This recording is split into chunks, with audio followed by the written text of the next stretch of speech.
Hi, welcome to the Blue Fiber Tree. I'm Kris. And I'm Jeannine, and yeah, we're halfway through October already. Can you believe it? If your Christmas projects have not been started, woo, you better get on it. Or you only have one to do. Yeah, well, Yeah. that's why nobody's getting anything knitted from me this year. I'm slim this year You're too. keeping me too busy dyeing yarn. Hey. All right, so this is going to be a short one, so I'll get to the calendar real quick, and then we can start talking about what we have here on the table. So today is October 23rd, so on the 26th, we have Beginners Hooking with Yarn from 5 to 8. Basic knots from Macroweave on the 27th from 12 to 2.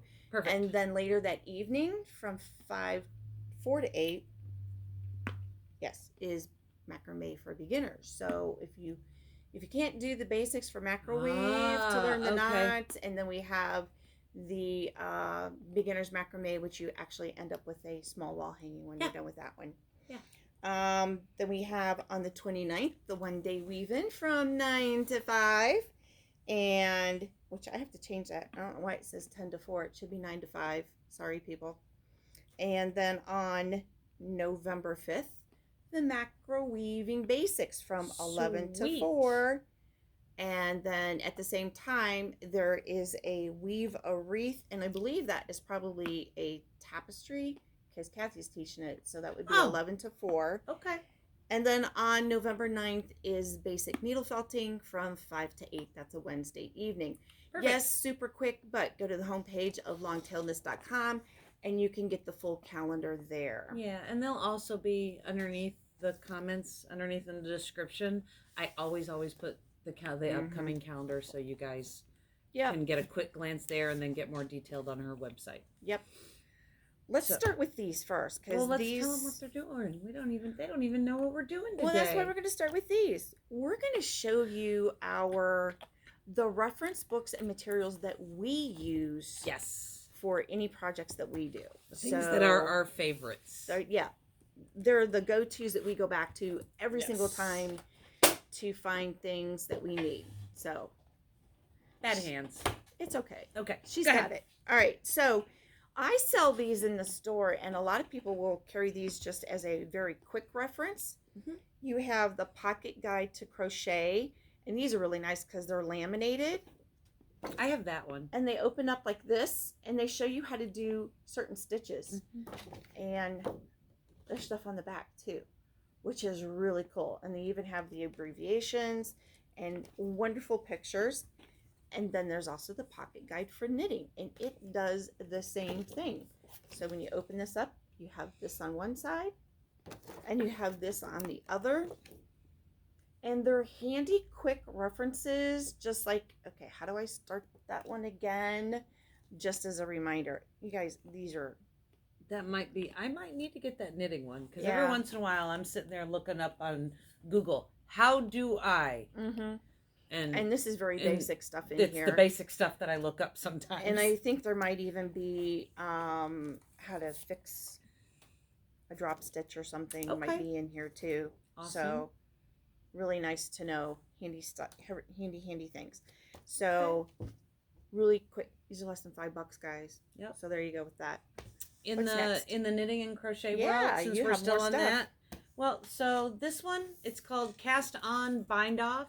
And it has like 54 different step-by-step methods. Mm-hmm. I freaking love this book because it shows you basic bind-offs, a braided cast-on, like things that are not your normal. There's a circular cast-on. It's really, really, really cool. Let me see for knitters. I absolutely, I love it. This is pretty cool. I've only used it a few times because I'm not a very advanced knitter. I'm a very basic girl. You might not be able to find this. This is from 2012. It may not even be in publication anymore, but go see if you can find it. It's a great handy reference. I guess if someone's desperate, hey, I'll photocopy a page and not get in trouble for doing that.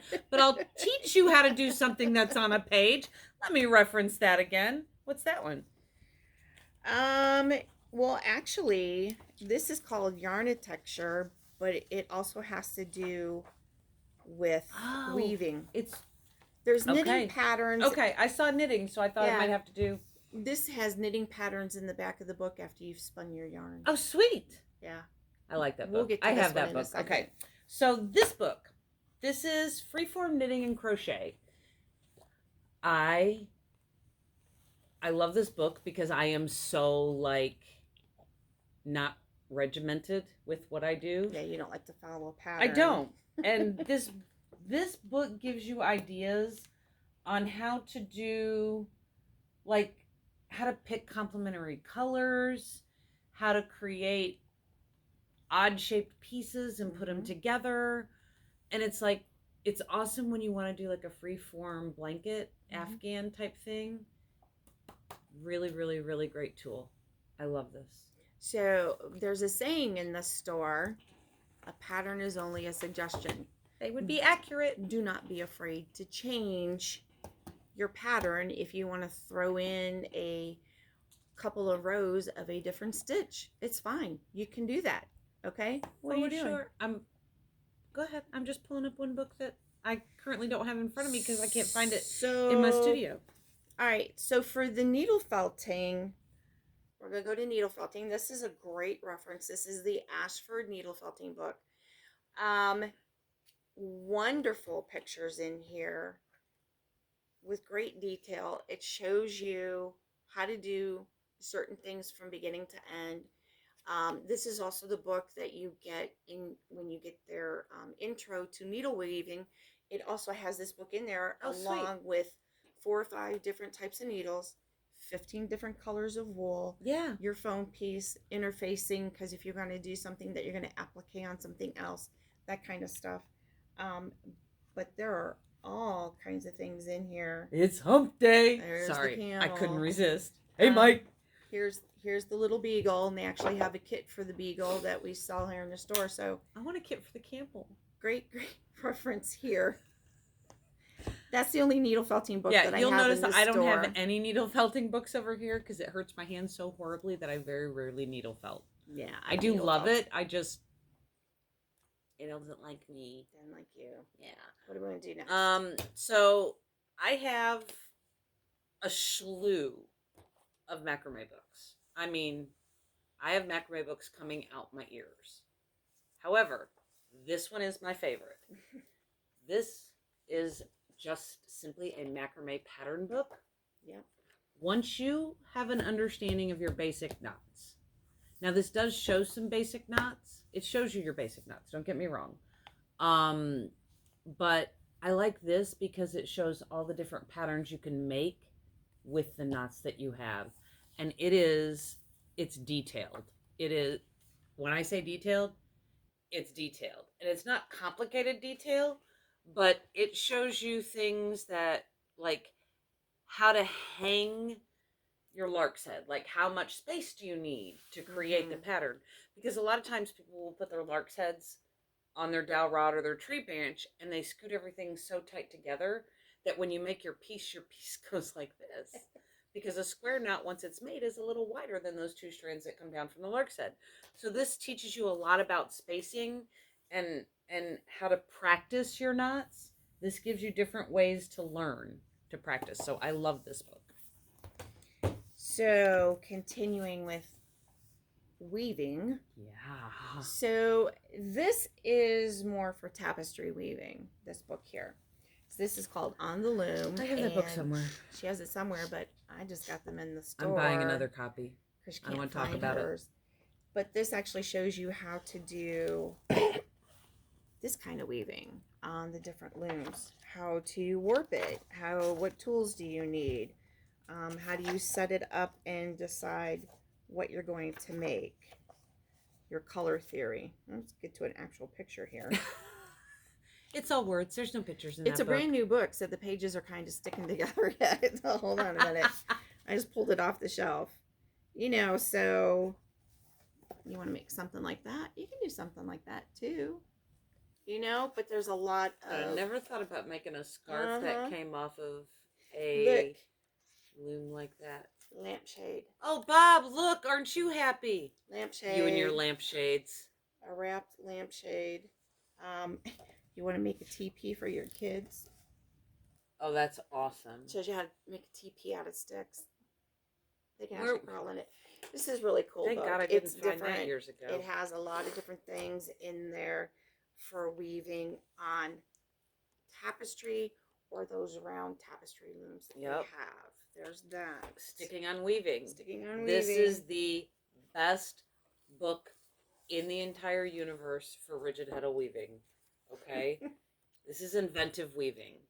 This book, and I know it says on a little loom, they don't really mean that because as you can see this picture, this is not the little loom like this. It's not the one that we use for bracelets. It's not the one that we use to weave a sample of a pattern.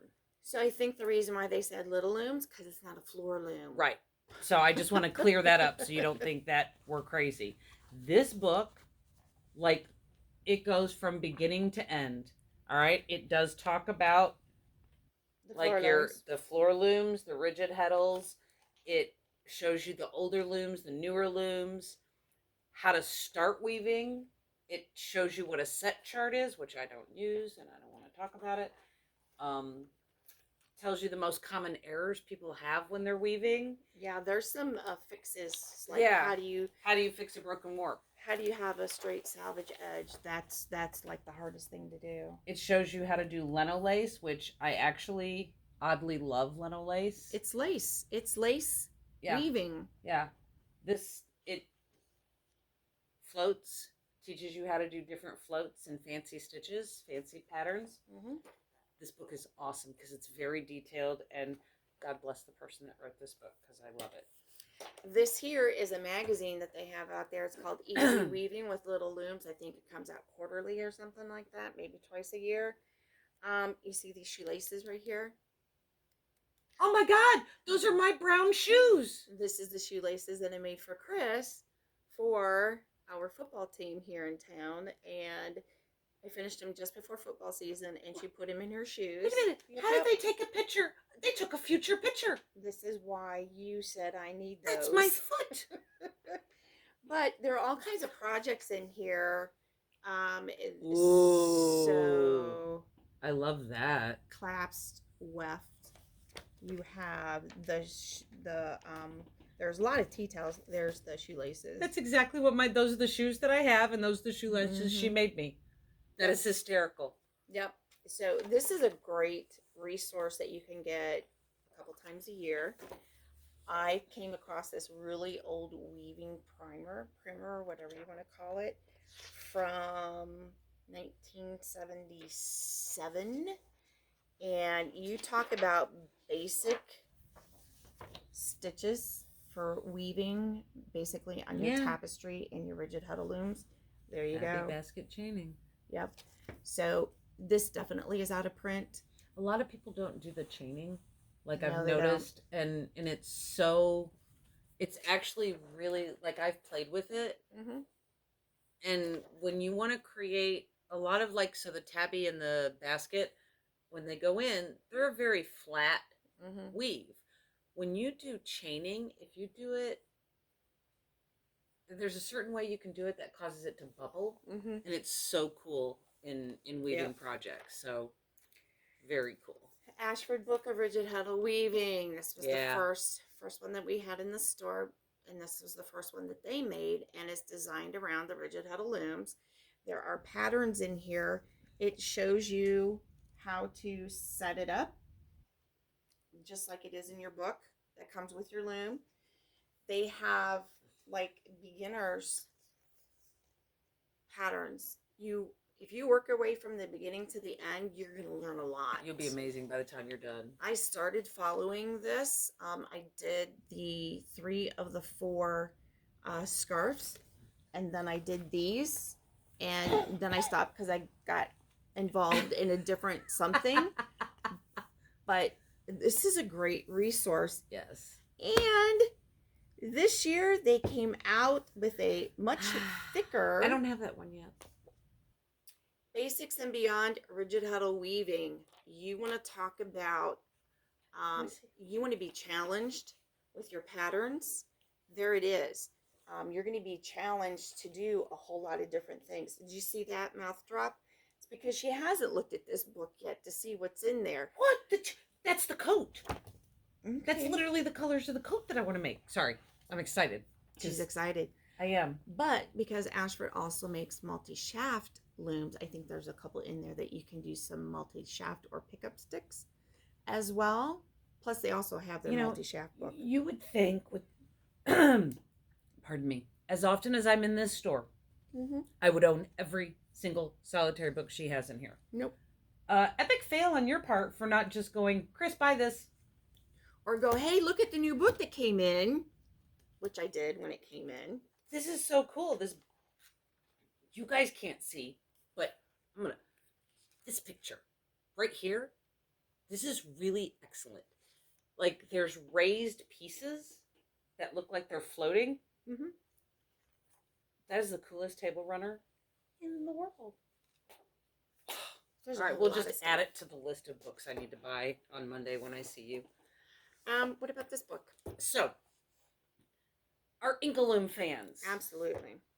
Now, really funny that I own this book because I really can't, now that I've had surgery, use my Inkaloom. Aw. I can't card weave with it. Okay.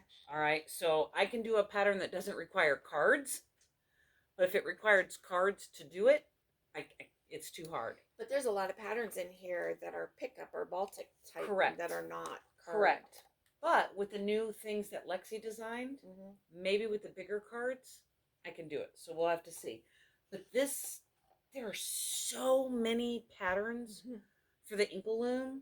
Like, I can't tell you how badly I hope that those larger cards that Lexi and Jeff made for us, and for those of you that don't know what we're talking about, when you use the Inkaloom, you can weave with the Inkaloom like normal, or you can use these little square, usually it's wood or plastic or a heavy duty cardboard card that has 4 holes in it, and you warp through those, and they sit on your thing, and you turn them in certain directions in a certain amount at a time to create a pattern in your actual band that you're weaving.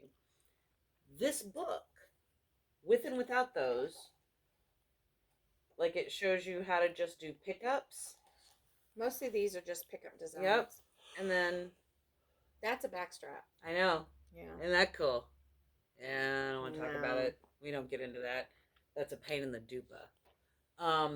But there's so many patterns. I've loaned this book out 3 or 4 different times because people love the patterns in here. I think I even had it for a while. You did. You had it. Tony Jody had it.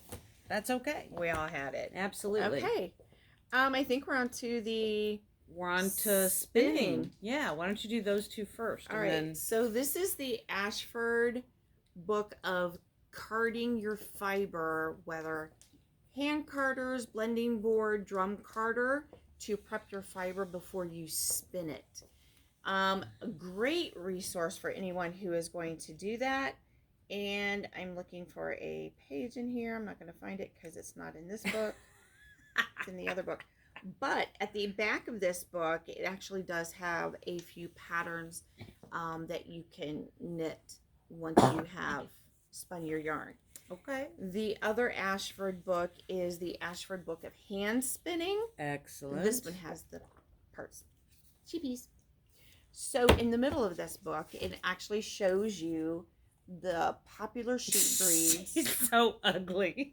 Stop it. You're mean. His cowls have Leave cowls. Alone. He's got more rolls than my basset hounds. Stop it. Oh, he's cute. Sheep. They're cute. And it talks about the fiber that come off of specific breeds of sheep and probably the different staple lengths, how to spin them, what you can spin them into, if it's a long staple, a short staple, that kind of thing. I love that they went that detailed with that book. He looks like a sheepdog. Oh, cousin curls. it. He needs a little pair of sunglasses. So, and again, they touch on carding your fiber, spinning it, and then at the back of the book, again, there are patterns to knit your hand spun. That's what I love about Ashford. They're always including patterns. They've gone the full gambit of They're everything. very inventive. Fleece book. Now, with that having some sheep and what to do with the fiber, if you actually want to know everything about anything, the Field Guide to Fleece. If you are a spinner and you don't own this book, shame on you. No. Yeah. Just come to the store and get a copy. Not That's shame what on you. Okay, come to the store and get a copy. They may not know that it exists. So listen, this literally covers every current breed of sheep that we know about. Well, because we're limited about the breeds of sheep that we know. Okay. No, I don't mean us. I mean that they know. Right. If it's around, they know it because... How many does it say? 100 sheep There's breeds. 100. That's a lot. And this book goes into massive detail. Also talks about like wool allergies and why people have them. But like, so right here, Black Welsh Mountain, it'll tell you the best uses for it. It shows you an example of the staple length, tells you where it comes from, the weights, the fiber diameter, what natural colors does it come in, and then it leaves a little section for if you're out there and you actually get to go somewhere where you see this sheep, has a little section for you to take notes where you can make your own little notes about the sheep. And it's awesome because every once in a while, like I'll come across a fleece that I'm like, well, I don't know, is that a fleece that can go next to the skin or not? Like I know the normal staple ones, but like it'll tell you, can it go next to the skin? You know, is it better for felting than it is for spinning? Awesome, awesome, awesome book. And you can see mine's bent and it's well loved. Yarn to Texture. This is the book that we touched on before. Again, it's another spinning book that takes you through the process and choosing your yarns and what's a woolen and what's a worsted spin and how to apply it and all that kind of stuff, and picking the yarns and fibers to spin into a yarn that you can knit or crochet into a project. So excellent. It has 12 original designer patterns in it. It's the perfect knitting project starts with fleece. Love it. And that's what this one is. This is another great one to have in your arsenal. And you have one more. I have two more because one I don't have with me. Okay. Because it's lost in the nether regions of my studio. Because I use it so much. It moves around my house and my studio. It is actually my ultimate favorite spinning book. This book is, I don't care whether you're a beginner in spinning, because I got mine when I was a beginner spin person, and it probably saved my life. And I still reference it constantly. It's called The Spinner's Book of Yarn Designs. And I know that sounds silly because it's not really yarn. It's not like knitting stuff. It's literally teaching you how to make different types of yarn from what you spin. And in this book, in the back of the book, there are like little cards that you take out. I laminated mine. I think the newer version actually might already have like a lamination feel to them, but you take them out, you tear them apart. I put a little punch hole through it and put mine on a ring. Every single solitary technique they teach you in that book is in miniature form on a card that you can carry with you. And I have brought mine in here to open spin days or days when I just am like, oh, what do I want to spin? Because it's every step is a challenge. Like you can start at the book and go all the way through it, or you can skip around and learn different things, but it covers basic single ply all the way to the craziest art yarn you have ever seen in your entire life. And it does cover boucle, and I don't know if I'm ever doing that again, but there is a way to do boucle. Oh my God, it's awesome. Greatest book. And then the last book that we have is Spinning and Dyeing Yarn by Ashley Martineau. I love Ashley Martineau. If you ever wanted to get better at your art yarn, that's who I started following to get better at my art yarn. She has YouTube. And I will say, I think I'm almost maybe comparative. Not really. She's been around forever. But you picked it up. It would be my dream to get as good as Ashley Martineau. This book goes through lots of different techniques. It gives you ways to take your wool after you've dyed it, or your locks after you've washed them, and it gives you little ideas on how to get them to dry so that you don't have to spend $1 million on dry racks and screening. Yeah. But they talk about batting. They talk about bats, roving, how to spin from them. She covers some basic dyeing. She talks about tools of spinning. She goes into colorways, how to get your colorways. I'm gonna knock that over. Looky. You're flying little. Shells. Yeah, you love doing that. I love anything that has to do with core spinning is like, I'm in my element. But they've got pigtails. How to set your yarn. Yep, she does. She follows everything.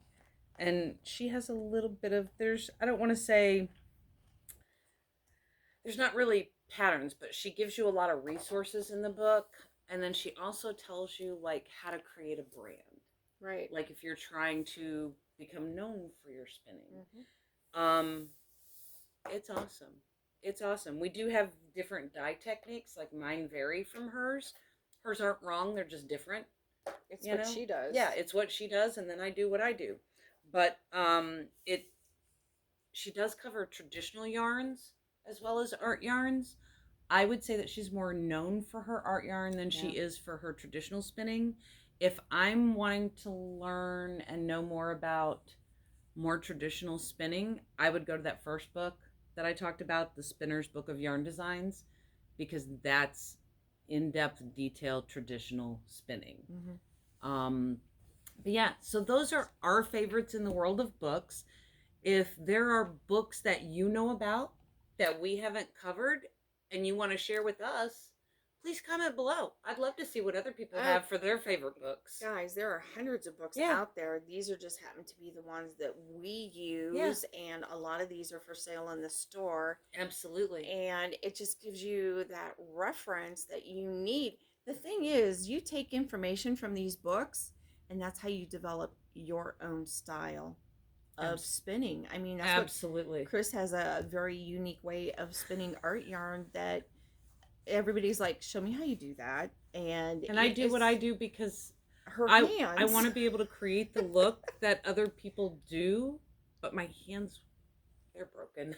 My hands won't do it, so I have to core spin in a way that she had most to find people a don't. different way to do it so it didn't hurt her hand. And I do thick and thin in a way that other people don't, because that whole twisting motion, twist and pull thing, dude, I'll be done in 3 minutes. Mm-hmm. So we hope you enjoyed today.